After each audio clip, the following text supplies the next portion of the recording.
Salve, salve amigos do canal Detetives Vascaínos, ótima quinta-feira a todos, vamos em frente mantendo você sempre bem informado sobre o que se passa com o Vascão. Por hora, o Brasileirão tá parado, o Vasco só volta a jogar no dia 11, no duelo tão esperado pela Copa do Brasil.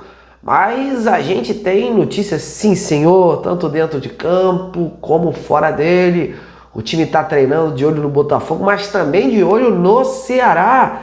Até porque em ambos os jogos, formações serão diferentes. Por isso, muito treinamento para a adaptação das novas peças acontecerem quanto antes. Eu vou te contar tudinho desse cenário e também o que vem rolando fora de campo. Ontem eu tinha avisado para vocês que o Vasco queria tratar esses dias aí com eventuais saídas. Tem janelas abertas em determinados países. As informações que vem pintando aí é sobre o interesse em alguns atletas vascaínos. Então, antes da gente prosseguir, já sabe, aquele recadinho de sempre. Dê uma moral para esse trabalho, deixa o like aí embaixo, compartilhe o conteúdo e venha se juntar a nós nesta plataforma. Bom, galera, vamos dar prosseguimento à preparação do Vasco para a volta do futebol após essa data FIFA. Lembrando que dia 11 tem Botafogo e Vasco no Engenhão pela Copa do Brasil. E dia 14 o jogo contra o Ceará pelo Brasileirão. Uma semana importante, porque o Vasco pode confirmar a sua classificação para a próxima fase da Copa do Brasil ou simplesmente ser eliminado em mais uma competição. E de quebra, uma coisa pode influenciar a outra, já que também tem jogo importante pelo Campeonato Brasileiro. E não pode o time pensar em vacilar, ainda mais em casa. Tem que vencer para seguir se distanciando cada vez mais da zona de rebaixamento. E outra coisa, meus amigos. E a gente ontem tinha comentado aqui sobre a situação dos duelos internos por vagas no Vasco. Tanto na zaga como no meio campo. E uma coisa até que passou meio despercebido é o fato de que o Hugo Moura, que será o titular da zaga contra o Botafogo, não vai poder voltar para sua posição de origem no jogo contra o Sport. Ele como volante, ele tomou um cartão amarelo contra o Sport e tudo indica aí que a briga vai ficar mais acirrada no setor.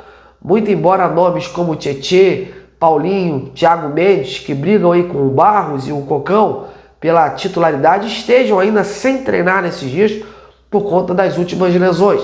Seguem inclusive como dúvidas. Mas ainda teremos o final de semana e até quarta-feira para ver se recuperam e já treinam em campo com os seus companheiros. Mas o Diniz, como não é bobo, não é nada, ele vem usando aí os treinamentos para treinar fundamentos, treinar muita finalização, posicionamento defensivo, transição ofensiva, recomposição e outras alternativas que pretende usar contra o Botafogo. A disputa está em aberto.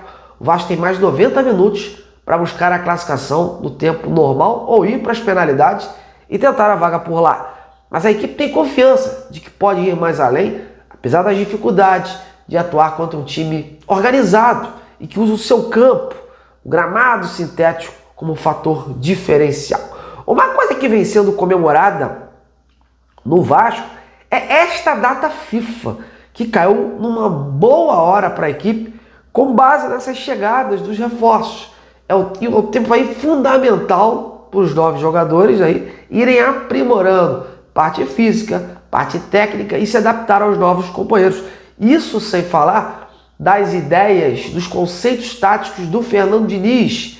Então, meus amigos, por hora é isso. O Vasco vem usando aí esses dias para lapidar melhor suas novas peças e o seu treinador ir testando aí as novas alternativas para a equipe com foco nesses duelos importantíssimos que terão pela frente. Bom, mudando a página, meus amigos, bora falar de saídas no Vasco. Como eu já informei ontem, o Vasco ainda trabalha por saídas de alguns atletas que estão sem espaço no time principal ou de algum ativo que ofereça uma boa composição financeira para o clube, uma boa venda.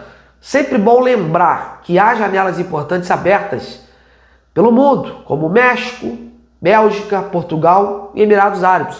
São mercados fortes, com grana, e que podem servir aí também para colocar outros jogadores que estão parados nesses respectivos lugares. E aí a gente vai de encontro com jogadores como Maurício Lemos e Jean Davi, por exemplo.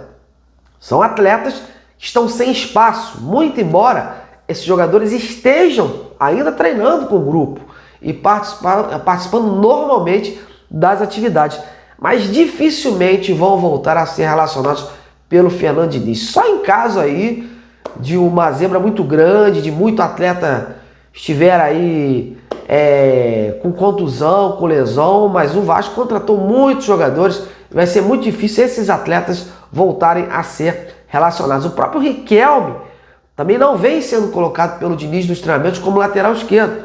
É também um ativo aí que pode ser negociável. Então, até o dia 15 ou 20, muita água pode rolar debaixo dessa ponte. Hoje, inclusive, no de encontro com essa informação de saídas, o companheiro Vene Casagrande noticiou que um time belga de nome Clube Brugge negocia a contratação do lateral esquerdo Leandrinho, que retornou ao Vasco recentemente e é titular da seleção brasileira de sub-20. Segundo ele, há conversas entre os clubes por uma transferência em definitivo e os valores estariam aí sendo realmente discutidos. A situação tende a dar uma acelerada, meus amigos, porque o mercado belga fecha no dia 8 de setembro para entradas. O Vasco já se desfez do Luiz Gustavo recentemente e se pintaram uma boa grana aí pelo Leandrinho, que é um jogador que não está atuando pelo Vasco, não duvido que deixe o clube.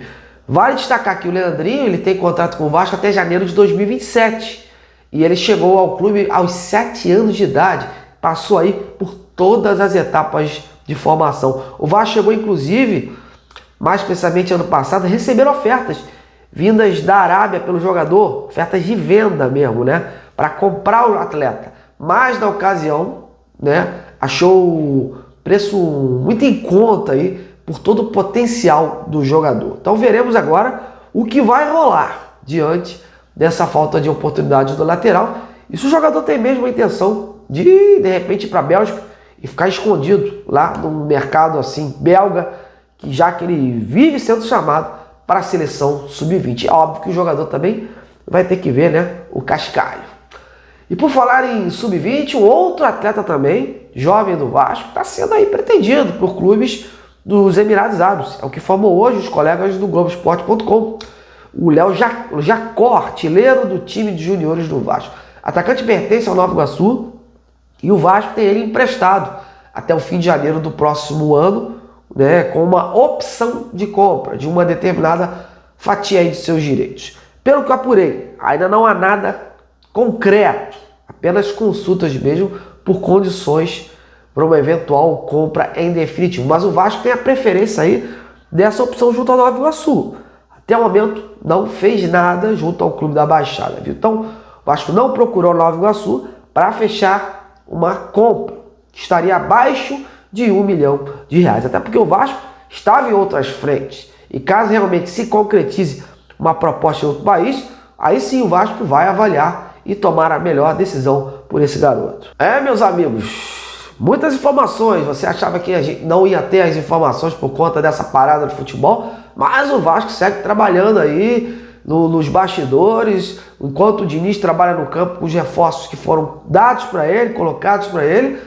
A diretoria tenta trabalhar aí para equacionar essas questões futuras de alguns atletas que estão sem espaço e de outras joias aí que seguem sendo assediadas por outros mercados. E então a gente provavelmente nos próximos dias, nas próximas horas, teremos aí definições importantes sobre o tema. A você, meu muito obrigado. Coloco um ponto final aqui nesse boletim. Amanhã a gente está de volta. Um grande abraço. Até lá.